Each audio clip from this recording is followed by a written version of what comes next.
Hello, fellow human! Welcome back to another Dank Doggo r/ChoosingBeggars. So, our story of the day is from u/RKT Science 1971 with the title of How My CB Sister Almost Ended Up Homeless. First, a little background. My sister, who I'll refer to as BSCS, Bad Poop Crazy Sister, and I grew up in a very small town in the rural south. Both our parents were absolute train wrecks. One could say our childhood was less than idyllic. I graduated from high school and immediately joined the army. After serving 4 years, I was honorably discharged. I used the GI Bill Service Member Education benefit to attend college, where I earned a degree in engineering and where I met and married my wife. BSCS dropped out of school in her senior year, got married, and had a child. Over the next several years, she had 2 more children in separate attempts to keep her drug-addled husband, DHA, or we'll call him Da. This story begins shortly after I had finished college. After being away for nearly a decade, I took a job near my hometown where we bought our first house and settled down to raise our little family. There are a couple of facts that will prove important later on. First, BSCS and her family were at the time living in a mobile home. They had gotten a mobile home with the help of a relative that had died sometime prior to the beginning of our story. They had never been particularly diligent with their mobile home payments, so after several years, they had hardly reduced the principal at all. After a relative died, they stopped paying altogether, reasoning that since the borrower, the relative, was dead, the bank would simply forgive a loan. Amazingly, their reasoning was fundamentally flawed. Second, a week prior to where we'll begin, BSCS has been visit to our mother, Mama. It's a certain thing. BSCS happened to show up as Mama was returning from the grocery store. She hadn't even taken the groceries from her car yet.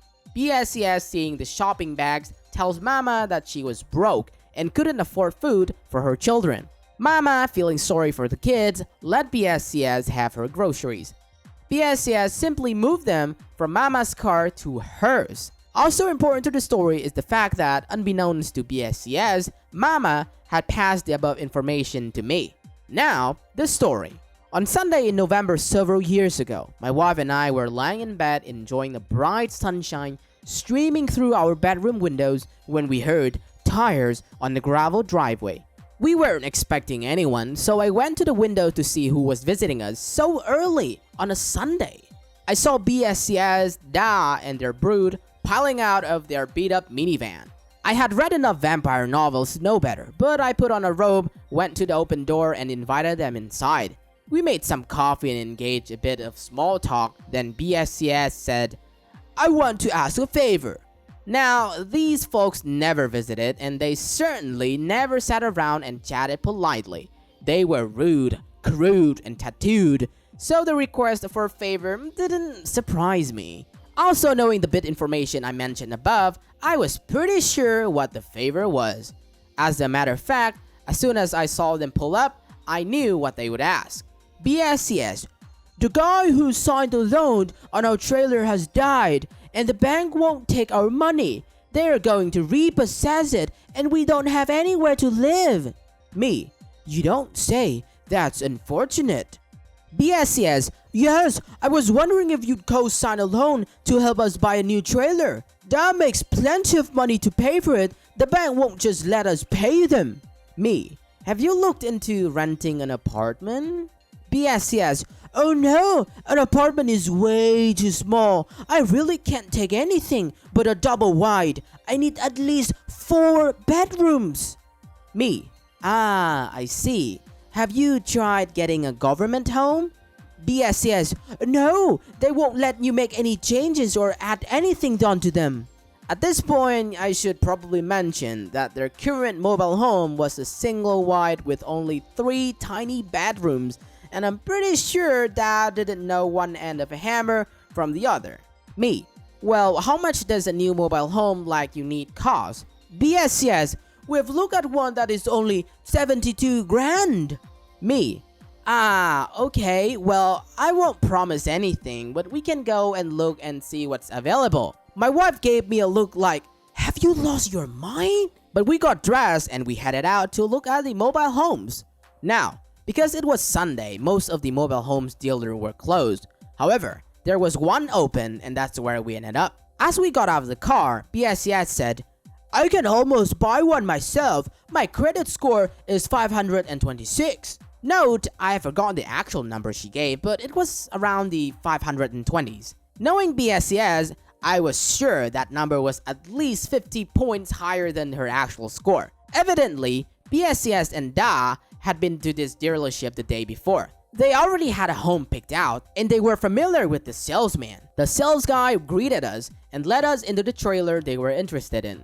It was a spacious double wide with several upgrades. The asking price was about 86 grand. After we finished checking it out, we were standing in the kitchen talking to the salesman. "Salesman, we checked your credit yesterday. Even with a cosigner, you have to put at least 20% down." Da, looking thoughtful, "Oh, that's not so bad. That's only 800 bucks. We can swing that." I should have mentioned that Da is not exactly a mathematical genius. Me, "No, that's $17,200. Da, "Oh, crap." Me, "Yeah, oh crap." The salesman further advised that even with a down payment and a cosigner, the interest rate would be insane. They would really need someone to sign as a sole borrower. At this point, my wife is looking at me and not so subtly shaking her head. Also, it was not lost on me that the last guy who had done this for them was then in the cemetery somewhere.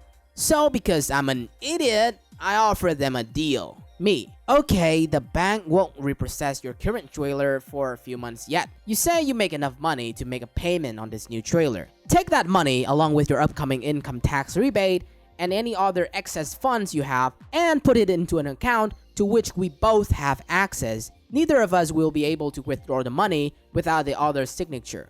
If you'll do that until the bank repossesses the other trailer, you can use that money for down payment and I will sign the loan." You would have thought I'd hit her in the head.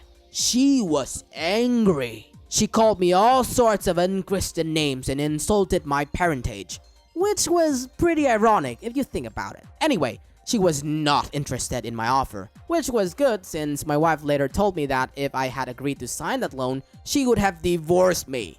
Dodged 2 bullets there.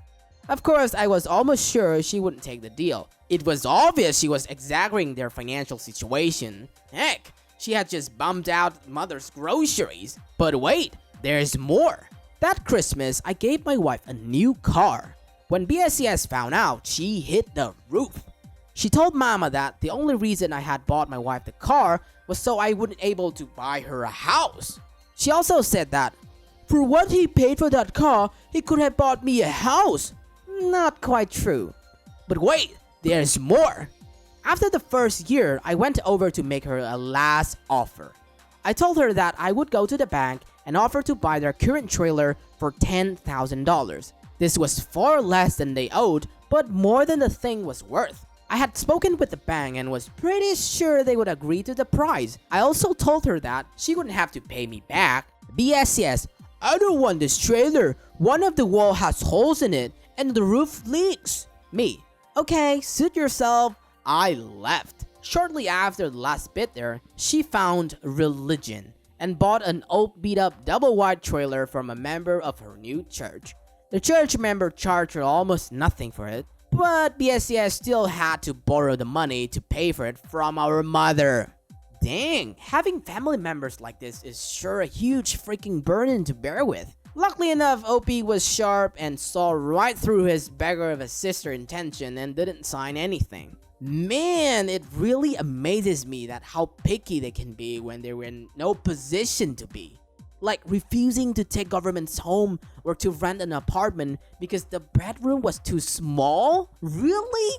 Man, like some people. Even in the end, OP even offered to buy back her trailer for 10 grand without having to pay back anything, and she still refused. What the hell? After the whole situation, she was furious at OP, bought his wife, again, let me repeat, his wife, a new car. Like she was entitled to OP's money, and that money should have been used to buy her new home. Like holy crap, like cringe alert.